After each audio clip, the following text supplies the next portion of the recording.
Hello, everyone. This is Suzanne Knabe-Nicole from Police Science Doctor with your weekly dose of police science snippets, number 165 this week. Police science snippets are 3 golden nuggets from a lot of published research articles that I found and scoured through to find 3 that hopefully are practical, that you can implement easily, and that are applicable to whatever your role is. Of course, because you guys have so many different roles across the world, you're not going to find something that's going to be specific to your role every week. However, if you go to the Police Science Doctor website and you join the email list, then you will get free emails with the actual snippets and with the links to the original articles straight into your inbox every Tuesday. So I do the broadcast Tuesday and the email comes out on Tuesday. Also with the email, once you join the email list, you get access to the read page on the Police Science Doctor website, and that has all the previous science snippets as PDFs, so you can download the whole library if you want, and there will be something for you, I'm sure. So for this week, the first snippet is about the impact of hate crime. Victims of bias-motivated offenses are more likely to report later physical and emotional harms, despite not suffering greater initial injury in incidents. I think I made a mistake. Not suffering greater initial injury in the incident, that's supposed to say. The harm of hate varies across different bias motivations, with such crimes directed towards those on the basis of disability, gender, and sexual orientation causing greater short and long-term individual trauma and damage. So that's why hate crime has this additional harmful effect in addition to whatever other crime is being committed at the same time.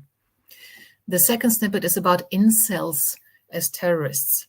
The incel, so that's the involuntary celibate community, is characterized by misogynistic beliefs surrounding women and a fatalistic outlook on society.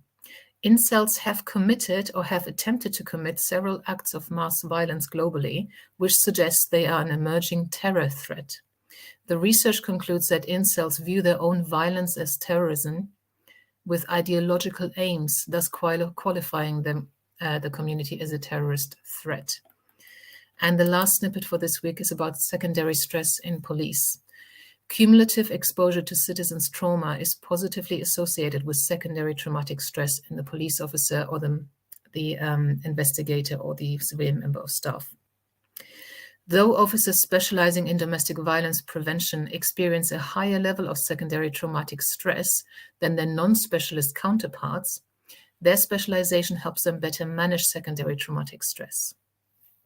Okay, so even though they deal with traumatized and abused people on a daily basis, they have the tools to manage that better. And obviously, as we've seen in previous research, the operational stress that police are under is often seen as the major cause of trauma and PTSD. However, it's the stress of the organization, workload, how they're treated within the organization, and shift patterns and all of that that actually causes more trauma and more of an emotional burden on the officer than the operational issues already. So it's very, very important to create a positive working environment that really supports staff and listens to their needs and tries to put them into action, into practice with them. So these were the snippets for this week. I hope there was something useful to you in there. If not, apologies. Hopefully there'll be something for you in the library though, and or next week. Until then, I bid you adieu. Bye. Thank you for watching. I hope you found this content useful. You can get access to each episode's transcript with key learning points, timestamps, and references if you get yourself onto my mailing list. Just go to the main website on policesciencedoctor.com, and on the bottom of each page you will find a sign-up form for notifications of new content.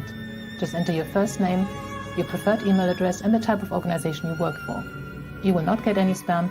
This is just for me to let you know about new content and for you to get access to all the transcripts.